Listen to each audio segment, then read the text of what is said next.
आदरणीय मुख्याध्यापक, सहाय्यक, शिक्षक, शिक्षिका, शाळा व्यवस्थापन समितीच्या अध्यक्षा, सर्व सदस्य आणि सदस्य, तसेच उपस्थित गावकरी आणि माझ्या बालमित्रांनो, तुम्हा सर्वांना प्रजासत्ताक दिनाच्या हार्दिक शुभेच्छा। आज या प्रजासत्ताक दिनानिमित्त किती भेटत गेलं तर त्यासाठी काय काय सुटत गेलं यावर थोडं बोलूया। खरं तर ज्यांना स्वातंत्र्यासाठी धडपड करून रक्त वहावं लागलं, आयुष्य घालवावं लागलं, त्यांना या स्वातंत्र्यात जीवन जगायलाच मिळाले नाही। आपल्या पदरात हे सुख काही न करता पडले, म्हणून आपल्याला त्याची किंमत कळालीच नाही। आज वाहतूक सेवा अग्रेसर झाली आणि आमचा खूप सारा वेळ वाचला, तरीही आमच्याकडे अजिबात वेळ नसतो।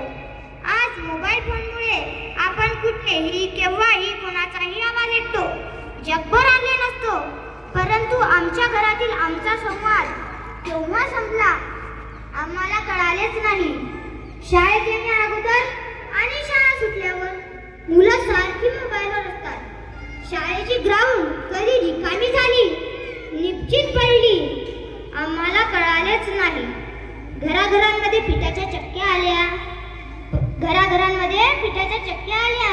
पण त्या आजीच्या गाण्यासह तो जात्याचा नाद आणि ती सकाळ केव्हा हरवली आम्हाला कळालेच नाही।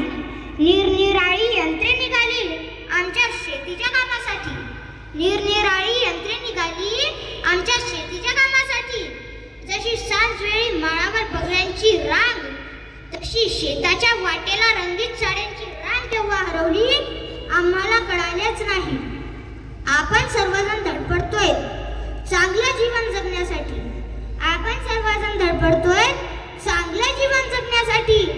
पण खरं सांगू, चांगलं जीवन केव्हा संपलं आम्हाला कळालेच नाही। पहिल्यापासून परिश्रम करणारे आम्ही भारतीय,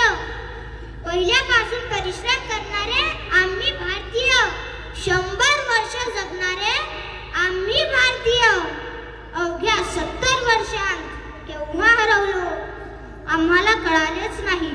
निरनिराळ्या रंगाचे पक्षी असलेला आणि विविध भाषांचं गाणं असलेला संगीतमय देश आमच्या संस्कृतीने प्रसिद्ध आहे। ती संस्कृती, ती आमची परंपरा जर लुप्त झाली तर भविष्यात काय ओळख राहणार आपल्या देशाची, या विचाराचं घर प्रत्येक मनात असायला हवं।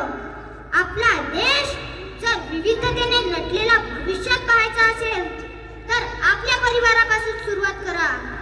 ती आपुलकी, ते प्रेमानं बोलणं, मातीचा गंध, पहिल्या पावसाचा आनंद, हे सारं हरवून आपण काय मिळवणार आहोत?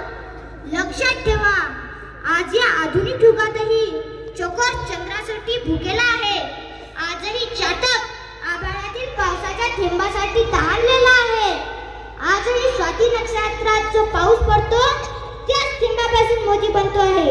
एवढे बोलून मी माझे 2 शब्द संपवतो। धन्यवाद।